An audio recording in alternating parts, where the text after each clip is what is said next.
I'm Tom Kerridge, landlord of 3 pubs reshaping what a 21st century local can be. But the industry I know and love is in deep trouble. 13,000 pubs have closed since the turn of the millennium. So late last year, I decided to lend my support to pubs in peril, witnessing firsthand why they're in decline. 2 hours, twice a week, this room's busy. Yes, for sure. The pressure publicans are under. We've sacrificed our relationship for this pub. To help save these last chance saloons. What do you want to do, give it away and earn nothing? In the Prince Albert of Stroud, tenant landlords Lotty and Miles were close to calling last orders. We have no pension, don't own property, we have nothing. Selling beer to loyal locals wasn't enough to keep their pub afloat.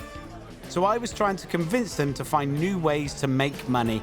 Could you imagine how busy you could be every summer night if you're the place for pizzas? It cost us investment to be able to do that, though, as well, wouldn't it? In Stirlingshire, a village which had clubbed together to buy their threatened pub was staffing it with a dedicated team of volunteers. Oh, you work tomorrow night, eh? Worried they'd struggle to sustain their community-owned pub without paid professionals, I was delivering some hard truths about their business model. The realities of the survival of this place is the fact that it has to be run by people that tick all those boxes. In South London, leaseholder Lana had fallen out of love with the once vibrant Golden Anchor. They told me you have to work every day and you can't pay your bills, it is bad. Much-needed modernisation was underway in a bid to get more punters through the door and reignite Lana's passion for the industry. The pub industry has moved on 20 years from when you first entered it. You've got to play a massive game of catch-up. And in Cornwall, Amy and Ian were scraping a living from their free house, the White Hart, despite being cherished by the community. We take £75 a week each. We haven't made any money. Remodelling the bar to take in the amazing views seemed like a great idea at the time. But little did we know. 3 more cases of coronavirus are confirmed in the UK. That every pub in Britain, mine included, would find itself in a fight for survival. Just spent the last 5 months trying to help all of these 4 pubs, and now I'm exactly the same as them. None of us have got any customers.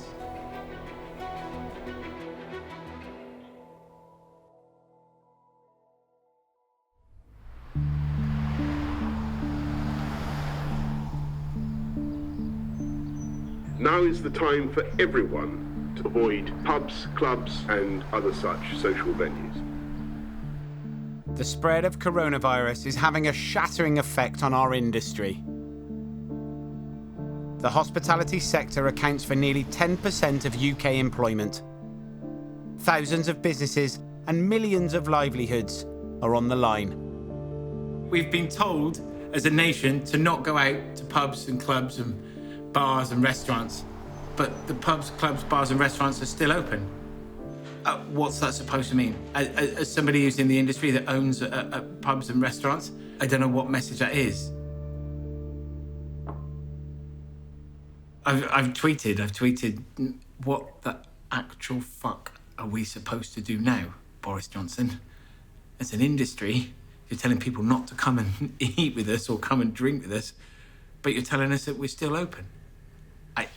It's so confusing. I don't know what to do.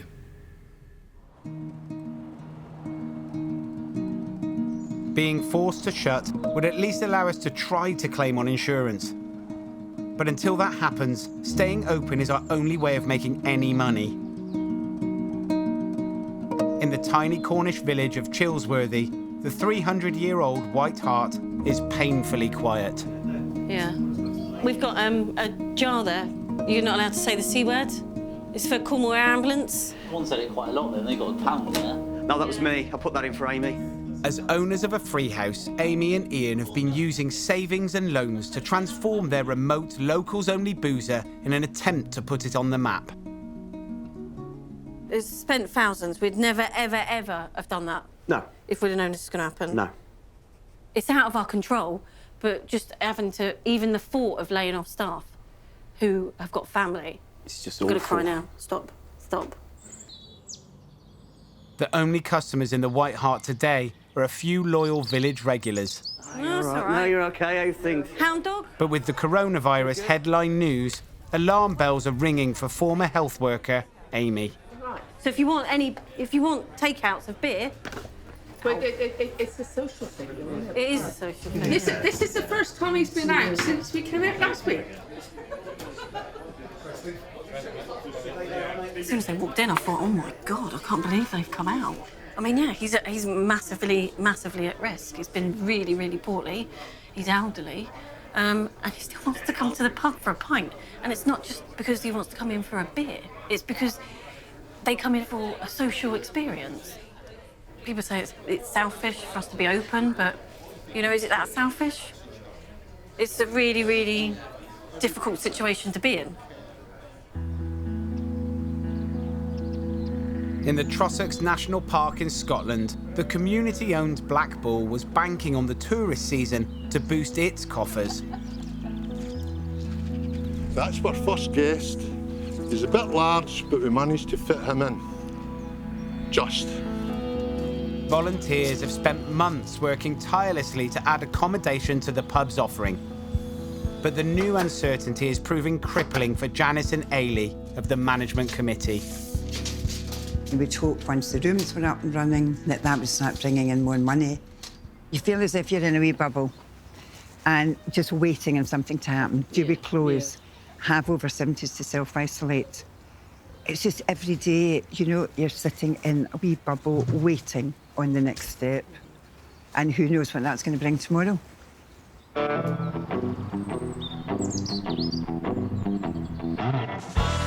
The Prince Albert in Stroud is owned by a pub company. But selling beer to an empty bar could make paying them rent harder than ever for tenant landlords Miles and Lottie. At the moment, we've got beer in here that if we don't sell it, somebody will have to drink it. God knows who. So hopefully we'll sell it tonight, but any other beer, the beer down here, Bristol Beer Factory that came this morning, they're not brewing anymore, so I imagine that's going to be a vintage item. As publicans, we're used to facing financial battles. But these uncharted waters are presenting us with moral dilemmas too. We've got somebody on Rodbury Hill with COVID-19. Right. It's not someone who comes in the pub. OK. But it's someone on Rodbury Hill, and a whole family are confirmed. And I feel that that's quite important for us to know. What, you're saying that maybe we should shut down without the government telling us to shut down and say, well, we're not trading? I'm saying that I feel really a bit icky about opening now having been told. If we are open, we are encouraging people to gather in a space close to a confirmed outbreak. We also have 56 gallons of beer in there. I don't give a fuck about that. That's irrelevant. There's a handful of pubs that have closed down already through choice. I want to keep trading as long as we can. Yeah, but just because we've got beer in there? No, not just because we've got beer in there, because we have a moral, you know... A moral responsibility. We've got a moral responsibility, as far as I'm concerned, to not be open if we know. If I didn't know, that'd be different. But I know, I now know, and you now know, so the way we deal with that. Well, for now, I think we open. For over 20 years, the lease of the Golden Anchor in Nunhead, South London, has been held by Lana. I've been encouraging her and electrician husband Greg to modernise their struggling pub to draw in new customers. But now, even their regulars have stopped coming. For the last 3 days, we've made £140. And that would be bad for just one day anyways, but for 3 days, it's a nonsense, you know? As a leaseholder, Lana owns the business, but not the property. In that respect, the Golden Anchor is no different from a high street shop or cafe. If we had to close, as the days go by, that's what you feel like it's going to happen. Greg works, and as long as he can work, then we'll have some sort of income. So we have an income of some sort. We've got this. If we have to sell it, it'll be worth a bit more than it was before. The lease will be worth more. And, you know, I'll go away and I'll never do a job like this again. I won't.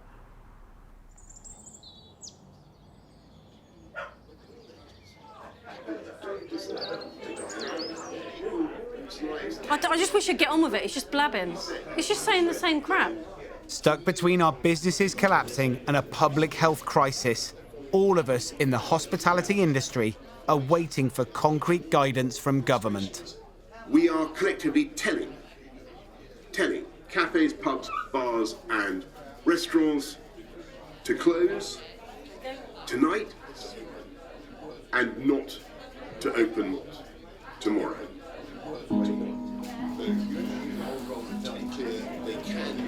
How long have they said to close for? He's going to review it every month. Every month?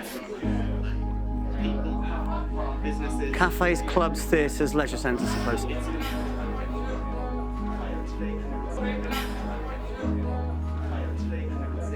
We'll still be able to do takeaways.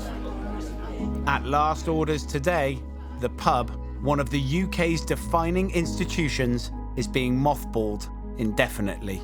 We've worked so hard to make this place amazing. And it's just gone. For landlords, staff, volunteers, and the pub-loving general public, the future looks bleak. This locking up was a different locking up. It was like a goodbye locking up.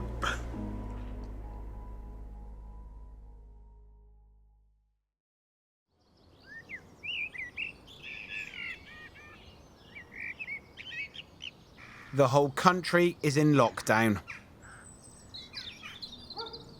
My own pubs, those I've been helping, and more than 47,000 others are shut. With strict travel bans in place, Right, where shall I go? I'm asking the 4 pubs to keep in touch. Are you seeing anything? Yeah, go on, spin us around. And to film themselves. Hey, right, filming. As together, we try to navigate our way through this crisis. I think we're getting the hang of this now.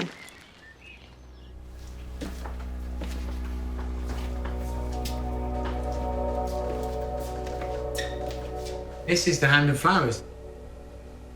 It's normally buzzy, busy, and now it's like a balloon that's just been popped. There's nothing. It's really sad, and it's also very, very frightening. It's really frightening. I opened this when I was 31 years old. I honestly don't know if I have the energy to do it all again.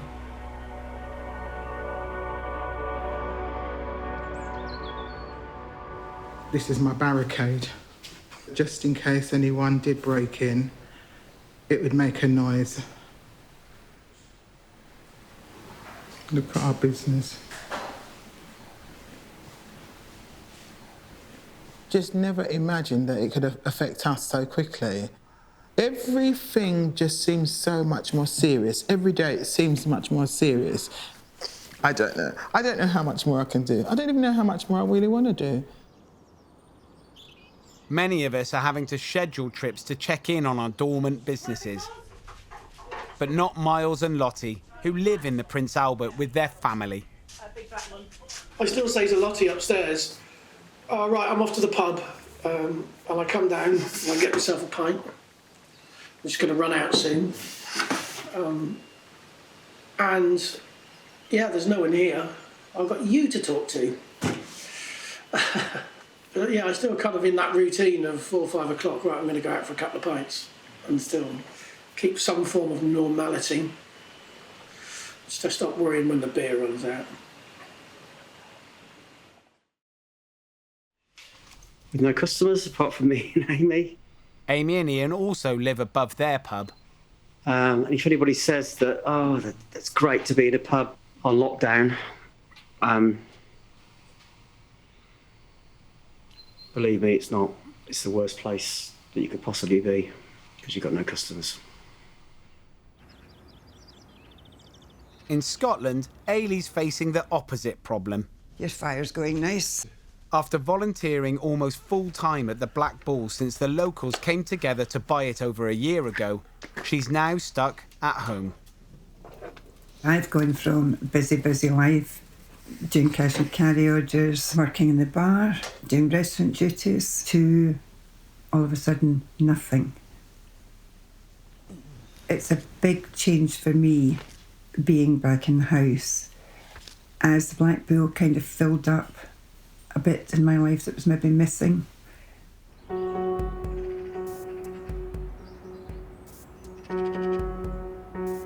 2 weeks into lockdown, and the government is offering grants and loans to prop up our industry. But for many publicans, there's a growing fear this won't be enough. I think initially it was like people were scared for their health. But what's the point in having a business if you can't do business, but you have all the bills? The longer I'm away from work at the pub, the more I'm getting done here at home, and the more I feel how we seem to have neglected the house for work, and the absolute less I want to go back to the pub.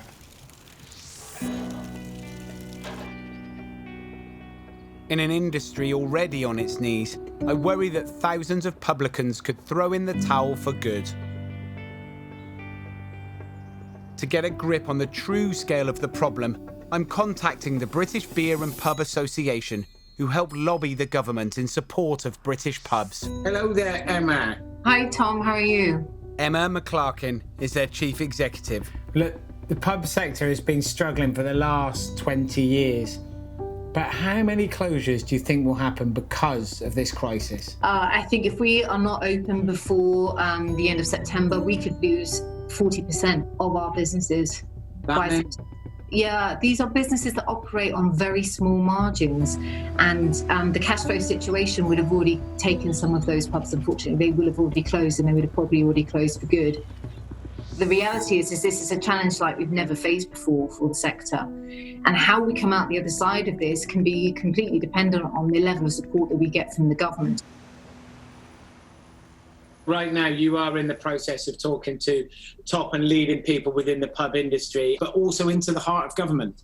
Yeah, we need to emphasise to the government now, if you want to have the Great British pub experience there, if you want to have the jobs that we create, then we're going to need your support now. One of my biggest concerns when lockdown began was being able to pay my staff. So I'm relieved a furlough scheme has been introduced. But other outgoings like rent and loan repayments are still a massive worry for most publicans. Here we go. Here's one of the little Jacob's lambs, only hours old. An exception is at the community-owned pub, the Black Bull. To a certain extent, I think we're lucky in the fact that we don't have a mortgage to pay on the property, but we were really focusing on getting the rooms up and running for the summer to actually get some income again, because once we've done the rooms, we're pretty much down to not much in the bank. But work on the rooms has had to stop. Now, the only major outgoings are wages for the pub's new chef and manager.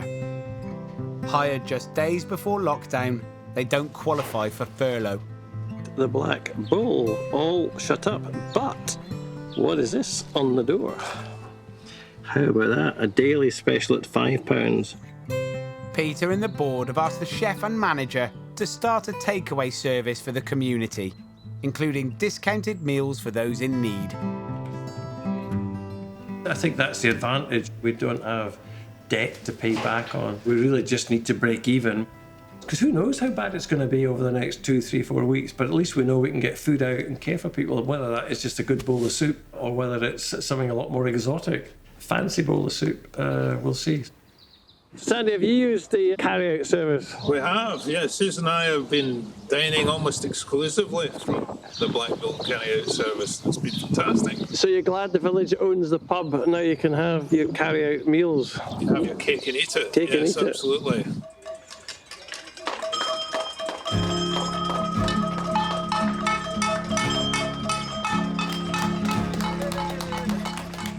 Tonight, Captain Tom has now raised more than £20 million.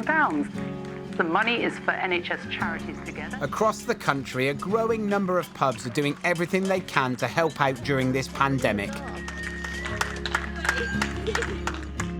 With a number of my own staff, I'm joining the movement with a charity I'm calling Meals from Marlow. We've raised so much money.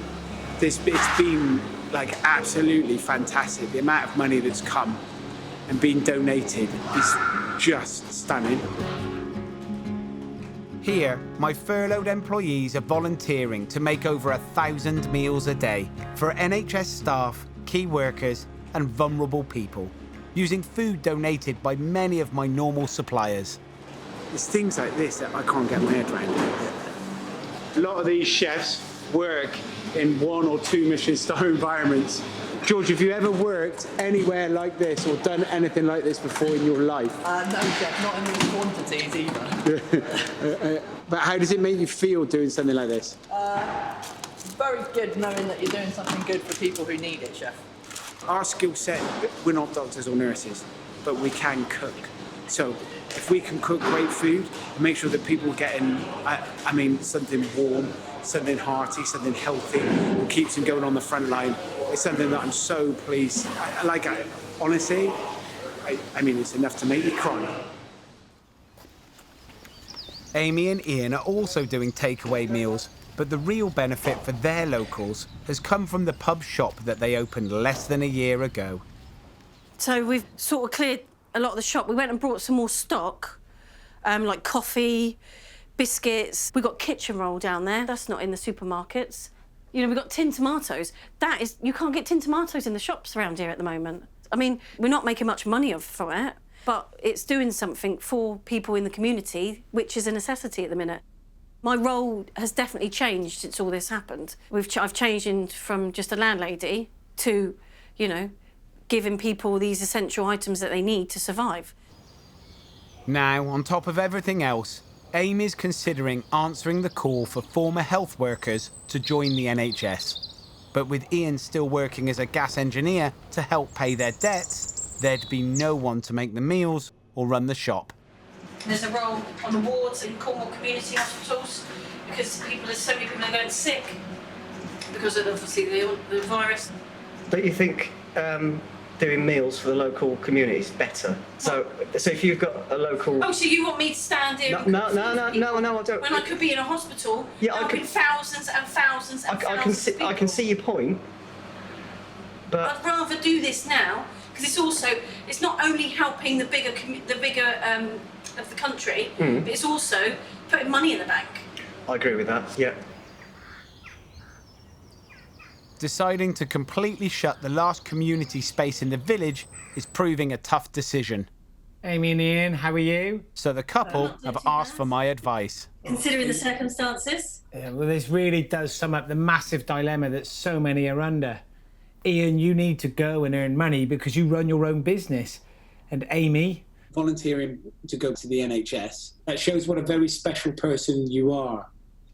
But do you not think doing food deliveries, taking the food that you've got that you're pretty much making no money on, you're delivering at cost price to people that are self-isolating, people that are elderly that can't get out, people that are disabled? If you went and worked for the NHS, who else is going to provide that service that you're now providing? Which, if they don't get that, does that make a difference to them? I know. It's true. It's true. I just feel like I need to help everybody. And I don't know. I just think, well, I've worked in healthcare before. Well, let's just go and help. Because you said yes, and then you went, oh, no, you can't. No, because you started delivering food and the shop started to go. And where were those 23 people tonight go and get some food from? But Amy, remember, we went on this journey together, right? Before this horrific, horrible health situation, this pandemic to help build your business, there would be no point in doing what you're doing to then not be able to sustain your business and that being closed by the end of August because you can't sustain it because you haven't concentrated on it. What does your community nearest to you need you to do the most? We must stay alert. We must continue to control the virus and save lives. While our closed pubs act as a harsh reminder of happier days, there is one positive. Forced to put the frantic daily routine on hold, now's the perfect opportunity to take stock, assess our businesses, and press the reset button if need be. I have 3 pubs. 2 are closed, 1 is open. But 1 is not open as a pub. So I have a pub called the Butcher's Tap that's a crossover between a butcher's and a pub. So obviously the booze side we're not doing. But the butcher's side, the shop side, is still open and doing a good trade. Andy the butcher. Hello, Andy. Say hello. Good morning. How are you? Look at me now. I've got a camera lit. This actually used to be tables and chairs where it was a pub. And here as well. See, we got these great big fridges now. Put a couple of drawings on. Look, oh, that's a bowl of chickeny things. And in it, frozen pies. We've also set up a little bit of an off license. I've always argued for trying to find new ways of making pubs profitable. Now, more than ever, I stand by this idea. If you've got a diversified pub, somewhere that's been able to do something as a business, it gives it another opportunity to survive. So if all pubs were more than just drinking holes, they'd be in a stronger position, I think. As I start to think of the future, I need to be sure that the other pubs are doing the same.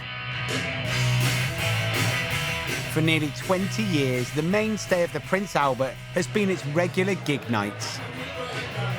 Under the terms of their tenancy, Miles and Lottie have to buy all their beer through the pub company at higher prices than on the open market.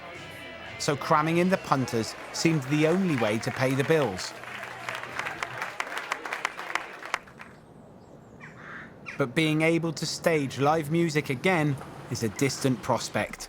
Wow, what is that? The couple urgently need to find another source of income. Ooh, that is enormous. What is it?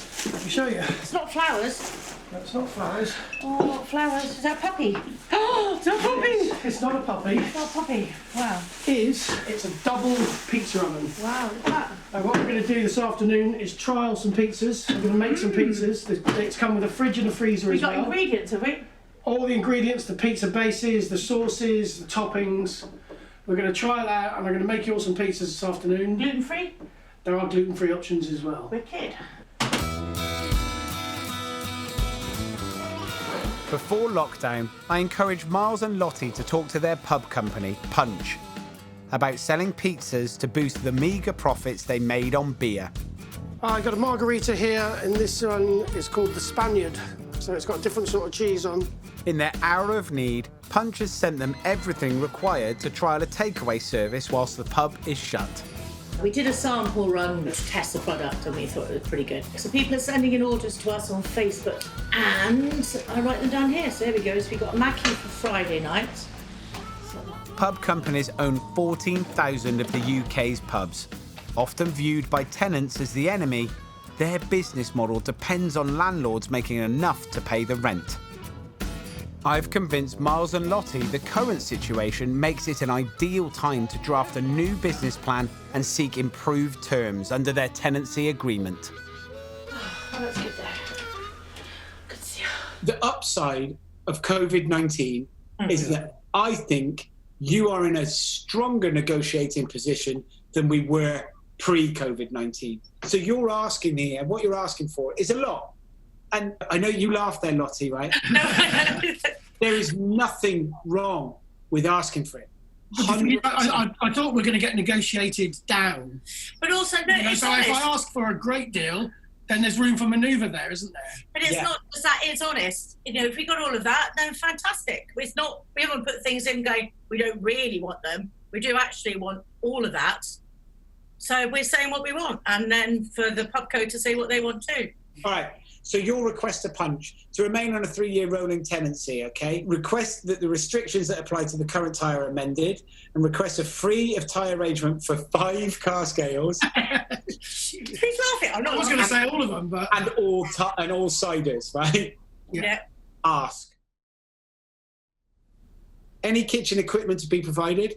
I think that's a good call. It's not going to cost a great deal.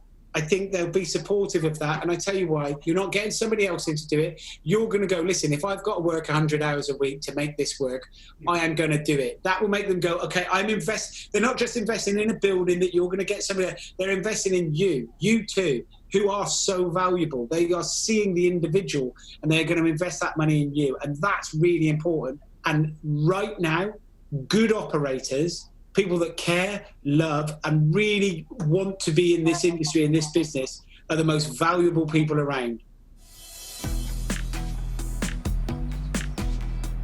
10 weeks after lockdown began, and we're getting hints of a potential date for pubs to reopen.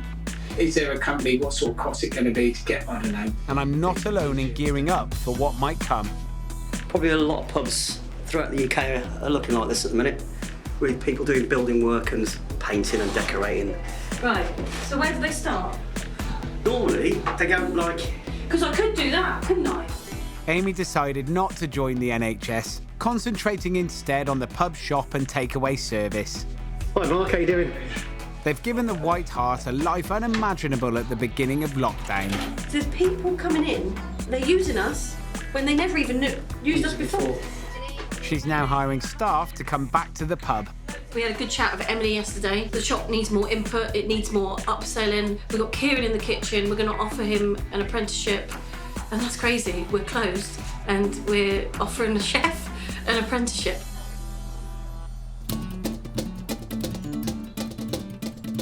At the Black Bull, meals for the community are still doing well, and work on the new bedrooms has resumed in the hope that they'll be ready for the tail end of the holiday season.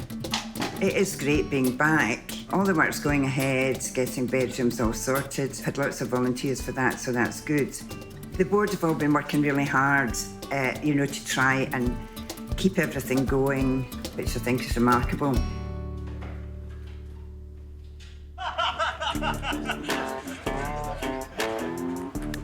Miles and Lottie, now in regular discussions with their pub company, are preparing a list of urgent maintenance work to present with their new business plan.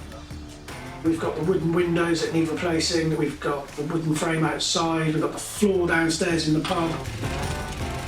They've also been getting on top of things, smartening up the Albert themselves. This side is going to be blue. It's all a bit chaotic, but looking good. 3 of the 4 pubs I was trying to help before the pandemic have been fighting to stay in the hearts and minds of their locals. But one pub has remained firmly shut. So Lana at the Golden Anchor, we were so close to relaunching that pub. My sister-in-law was there ready with the refurb. There was so many, we were so close to a new energy boost.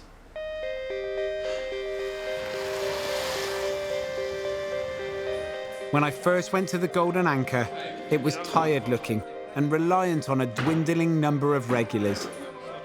Lana's enthusiasm for the business was running dry. We should have money. It's not like, oh, we've got like a 10,000 VAT bill. What are you working for? To help reignite Lana's passion, I tasked my chief designer Eve with bringing the pub up to date. So I was thinking, Lana, if we sort of use this hot colours. For the chairs? Yeah. But when the pandemic hit, Lana distanced herself from work for the first time in over 20 years. And I've hardly heard from her since. Today, with travel restrictions lifted, I'm sending Eve with a van load of upcycled furniture to deliver on our promise and fit out the pub. but I've no idea what she might find.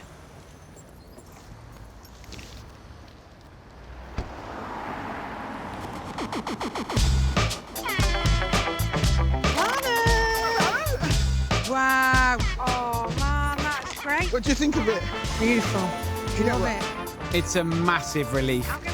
After stepping away and recharging their batteries, Lana and Greg have been back with a team of friends, cleaning and painting throughout, as well as increasing floor space by building a brand new panelled bar.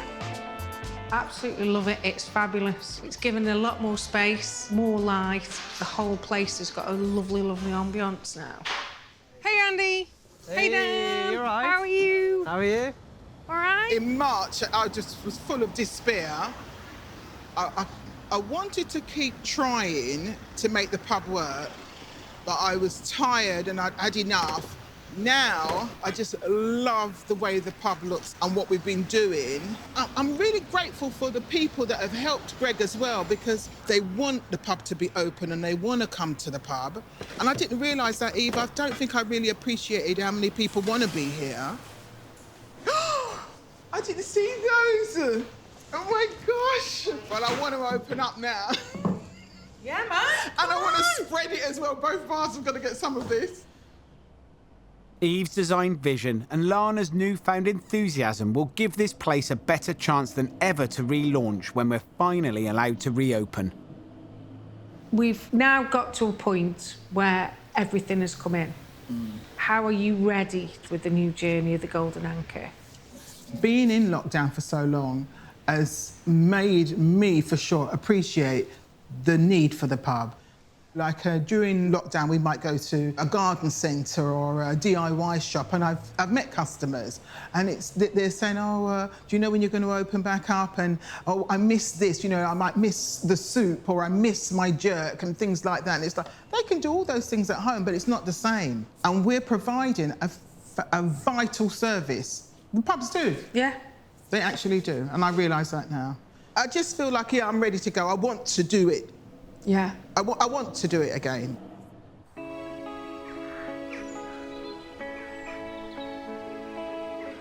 Three months after closing our pub doors, we're finally given a date to look forward to. Well, from the 4th of July, people in England will be able to go out and socialise in pubs and restaurants, as well as staying... Government support, including furlough schemes, grants and bounce-back loans, have helped many of Britain's pubs to be in a position to reopen. But the virus will have long-term effects on our industry. To understand what they might be, I'm contacting Jonathan Downey from Hospitality Union. Hey, Jonathan, how are you, mate? Set up at the start of lockdown, this group is working to help save the nation's pubs, clubs and restaurants.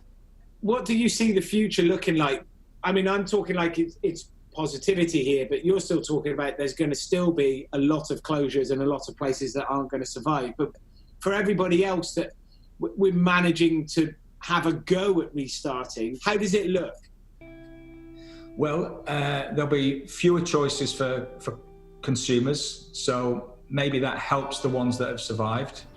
There'll be fewer jobs around, so maybe the people working in industries that really want to be there and aren't just doing a job they don't want to do.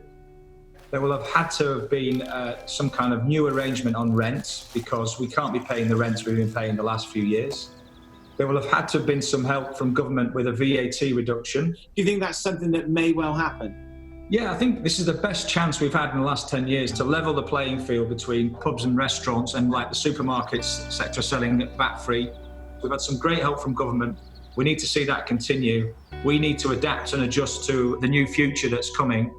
How do you think the future is going to look? What's your vision of it? Well, hopefully we've got a widely available vaccine and we're all back to normal, but I don't know, there's a 50-50 chance of that. But I think fundamentally, we're going to have to rely on individuals to make their own choices about what risks they're prepared to take for their lifestyle. Pubs especially are so vital to our national identity and cohesion. They've endured for centuries and they will endure. Although I think half of businesses may still fail by the end of this year, it won't be half of pubs. Whatever the long-term future holds, right now I'm weighing up how to open my pub safely on the 4th of July. I've decided the butcher's tap will stay just a butcher's, while at the tightly packed coach, I'm taking out bar stools to create more space. But my top priority is my flagship pub, the Hand and Flowers. Making this safe has required a much grander solution. The Hand and Flowers garden, we're calling it, and we've filled it with flowers, and we've moved the bar into the tent. So what happens now is they arrive, they might go straight to their table, or if they'd like a drink beforehand, we take them into the garden tent. And at the same point as well, we've altered the inside of the building. We've moved tables around, we've put seating that acts as screening. It's a little bit more complicated to work because it's slightly removed, it's slightly off-site, but it does mean that we can still look after that full guest experience, which is really important to us. With my preparations well underway and so many changes in the other 4 pubs, I'm itching to see how they're gearing up to reopen. Hello! Oh, hello, Tom. Right. Before lockdown, Amy and Ian decided to knock through their bar and dining area to make the most of the amazing view without losing the atmosphere of this old village boozer. Look at this. It looks amazing. Look, how do you feel? Because I know you were a little bit dubious at first, weren't you? It's got a nice feel about it. It really, really has. We've just decluttered everything as well. I don't know if you can remember, there was lots of stuff everywhere. It just looks kind of nice and neat, but still nice. I tell you what, it's got that cross now between feeling really homely, lovely, individual, owned by landlords, OK, that's a fantastic, but at the same point, professional. Did you think at any point it was a wrong decision? Financially, yes, massively. Because when you look at our bank balance and it was like, oh my God, we've got no money. It was scary. And it still is obviously scary times. But spending that much money and still spending money now is scary when there's none coming in, really. But we've got to look at the future, because this is going to be here. We've done something that's going to be here forever, so. You've done an amazing job. You can get more people in here, sat all around the bar. And if you get the welcome right, and you tick all the boxes about health and safety and everything now, and just go above everything, above and beyond, with that view, that's going to make this a really successful boozer. I mean, what plans have you guys got for reopening? Well, we were going to go plastic screens, face masks. I didn't want to go around the route of putting stickers on the pub and making it just look like Tesco's, but we're still going to be safe. Now, you are talking about social distancing. Yes. OK, in the pub. I fear that as an industry, we're going to overthink. We operate as a collective of human beings. We like being connected with each other. We like communicating. I'll let you into a thing that we're doing, OK? The term social distance is being cut from our vocabulary. We practice physical distancing, but we are socially close. In Stroud, Miles and Lottie can no longer depend on gig nights to make a living. Hi, Hello, Tom. mate. How are you? You all right? All right, good. How's Chef getting on? Yeah, he's all right. He's had a few orders tonight. He's just got a couple that he's doing. They're working hard to kickstart their new business model. Oh, it smells good in here. Yeah. The taste of Italy. So when we first met, what was that? Must have been about 8 months ago. Yeah. I never imagined I'd see this. No, I didn't imagine you would either, but I really would imagine myself doing gigs and doing rock and roll rather than making pizzas, but this is the new rock and roll. Well, I think you're doing an amazing job, mate. Since we last spoke, there's been a lot of negotiating between Miles and Lottie and their pub company. It's a bit of a mess, mind the cables. And except for a few minor points, they've now agreed headline terms. Tell me about it. Where have we got to? If you remember, we put together a business plan. It was a bit of a wish list, really, to be honest. Yeah, it was. I mean, I've got to be honest. There was a lot of asks in there, but how have they come back? Yeah, well, we were asking for 5 free of tie pumps, for instance.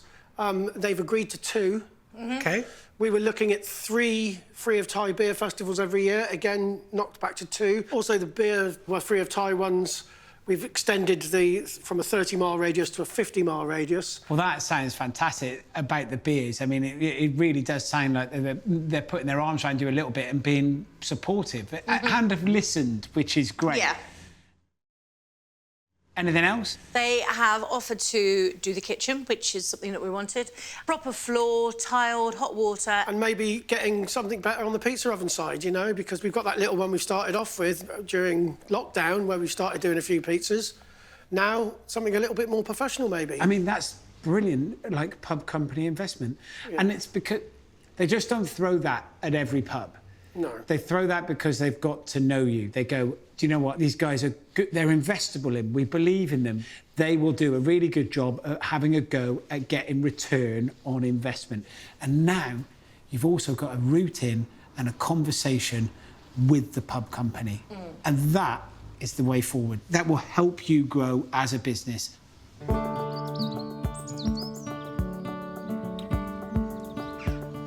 In Scotland, volunteers have been racing to prepare the Black Bull for the later reopening date of the 15th, and they're nearly there.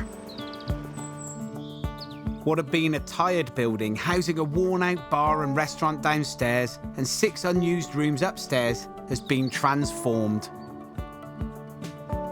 Local designers, plumbers, builders and painters have donated their time to give the outside a complete facelift.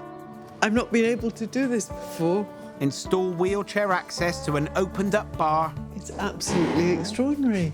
And fit out 6 luxurious bedrooms. It's now a holiday destination, as well as a community hub for the village. Guys, I've got to say, I've been absolutely blown away by what you've achieved here in the period of lockdown. Has been incredible. I mean, the pub looks beautiful. From my point of view, I want to say a huge thank you, because I've been around pubs for a long, long, long time, but I've never come across a community-run one. And what you guys have done, you as a collective board, I think is fantastic. Working 50-hour weeks or more in a space that you don't even own, that you don't get a single penny out of, I think is amazing. There are a couple of words of caution. Your workforce, the amount of hours that you're talking about, how many they've done, that love is not infinite. Now, we are also going to have to make this work as a business. So how much would you prepare to bet that we'll be here in 5 years' time? Oh! I would be 90% certain that the pub's here. Right. Will it be here in the same model with the same people sat here having these discussions? Actually, do you know what? I'd hope not. Not unless you wanted to. Do you know what? I think your work. Yeah. You need new ideas and refreshing all the time. Absolutely. In 5 years' time, I'll be ready, but not in my box. Listen, in the next few months, undoubtedly, more and more pubs are going to close. You, as a model, are something that many communities can be looking at of how to save their pubs. Yes. People will be looking at you as beacons of light. They will be. They will be looking at you as people, trailblazers. They will be looking at you for advice. That's quite prescient, because we actually have had a request in from another potential pub. It's quite amazing, the questions they had. It mirrored what our first questions were. It's quite incredible. So it was almost like reading off a script from what we had at the beginning. So. And you're just further down the line than them. You're and that's all we are. We're one step ahead, basically. Yeah, you're ahead of the curve.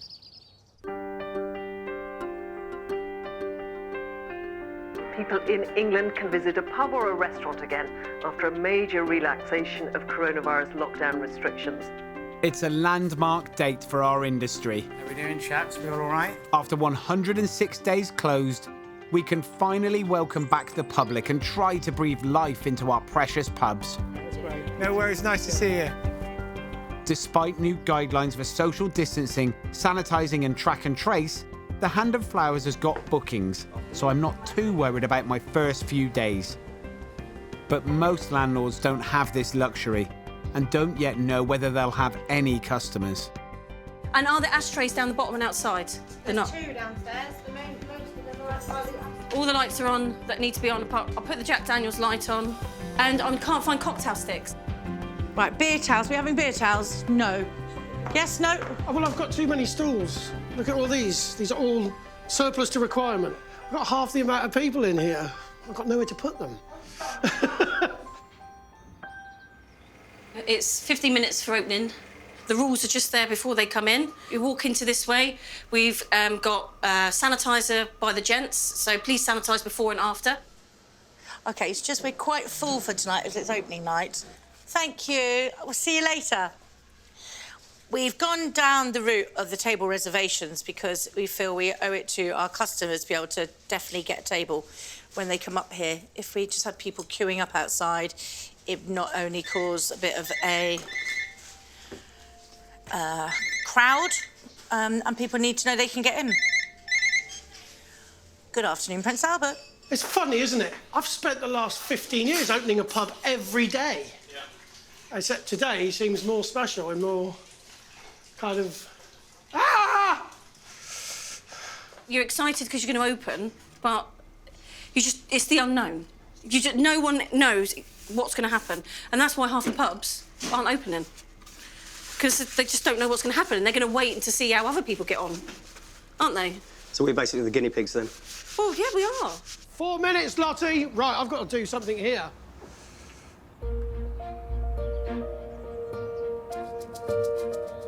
"15 weeks ago, the Prince Albert and the White Hart thought they might have shut the doors on their locals for the very last time. Finally, it's time to let them back in. Hi! How are you? Come on in, Derek. Hi, Colin. Hi, Kirsty. Hello, Andrew. Welcome back. Parky, how you doing? It's Leiden. I'll show you where you're going. In the first week of being allowed to open, over 18,000 pubs relaunched their businesses. It's awesome and proper out of practice. So I'm glad there's not too many waiting at the moment. It's less than half the UK total, but it's a welcome start. Are you taking a picture? I was here at 11:30, second in the queue, because they let the oldest resident get his pint first, which is fair enough. So, yeah, I was happy with the second pint. We want these pubs to survive because this is community, and community is about caring for people, and this pub is community. OK, and then you've got another couple with a baby coming, so you might know each other, but you can't talk to each other, but you can wave through the screen. It's lovely to have people back in the pub. It's lovely to hear the hubbub. It's all a bit of a learning curve with the payment and the tables and all of that stuff. But it's a little bit busier than I thought. I suppose people are gagging to get back in. I think that they've done a really good job of distancing. The only concern I have, and I'm a small business owner myself, is I've been in here when you've just been shoulder to shoulder, and I hope that they're going to be able to find ways to make enough money to carry on doing what they do. Hello, how are you? Wonderful. Lana's Golden Anchor is also open for business. Having a pint poured by someone else?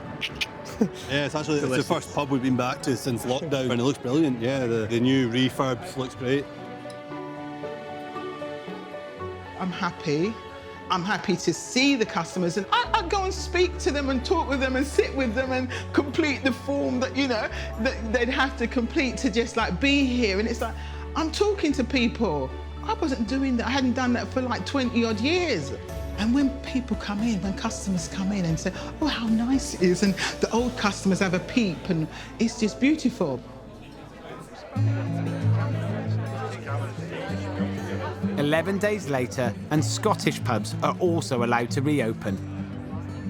Volunteers, shareholders and visitors to the Black Bull are finally able to socialise in a pub that only a year ago looked likely to close forever. Restaurant is good, bar is amazing. Everyone's coming together. People are happy, they're chatting, they're getting back in the swing of things. After all we've been through, I feel excited that we've got to where we are. I just think we've been extremely lucky with the people we've got in the village, also the people who support coming to eat, coming for a drink. I think it's just been excellent for the village, and I hope it carries on that way.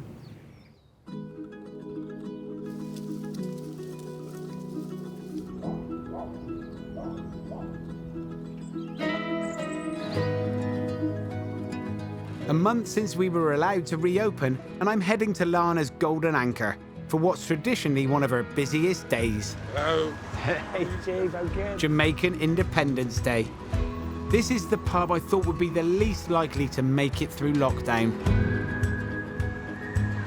For me, I thought it might be 50-50. I thought, I don't know that Lana will do it. And I'm so happy, and I'm so proud of you that you've gone, I'll take this time, I'll make myself right, and I'll make my pub right.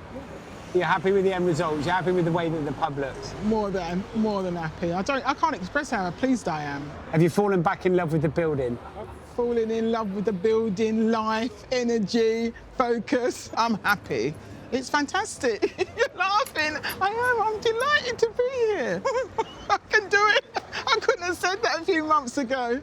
Yeah, I can. Last year, I was worried that 1 in 4 pubs were on the line, only to be shocked when, for a while, we lost all of them. There's a lot of trees. There's no counter service, so it's easy to just keep people away from it. But the coronavirus has acted as a wake-up call for our industry, inspiring landlords, galvanising government, and rallying the public into supporting our precious and treasured pubs. Jamaican Independence Day went on to be Lana's busiest day of the year so far. I'm very optimistic for the future, and there are those fears that, that there could be a second surge. But if there was, I think I would find something else to use the space for quickly, whereas before I was happy to leave it closed and not deal with it. After a bumpy start, regulars at the White Hart are being joined by new faces. Takings have been boosted by the August Eat Out to Help Out scheme. And now, shooting up TripAdvisor, it's one step closer to becoming a destination pub. The next 6 months, I think it's going to be really unknown.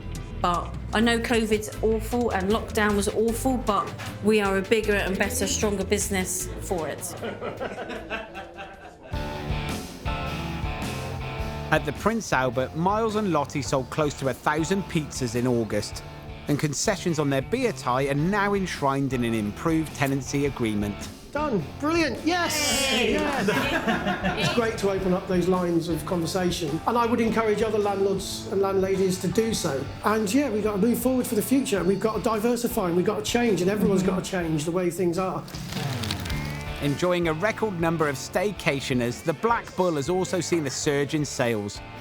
Bookings are coming in for the new bedrooms, and I'm pleased to hear that 5 paid staff have joined the team. So the recipe of some public funding coming in, matched by the local community putting money in, I think is a no-brainer. The community's got to put the effort in as well, but it does need that bit of seed funding from central government, which they get back, big style. For now, these pubs are bouncing back, but we're not out of the woods yet by any means. The pub behind me is busy, it's got a lovely atmosphere, there's a great energy about it. But there's many pubs that are still closed, and there's loads more that will never open again. And if infection rates go back up, then these pubs and thousands more like them are in for a long, hard winter. We have a duty to protect the public's health and a fight on our hands to save our businesses. It's a moral and economic minefield. But whatever the future holds, I hope the public continues to support us. When you feel safe, please get out there and help save our pubs.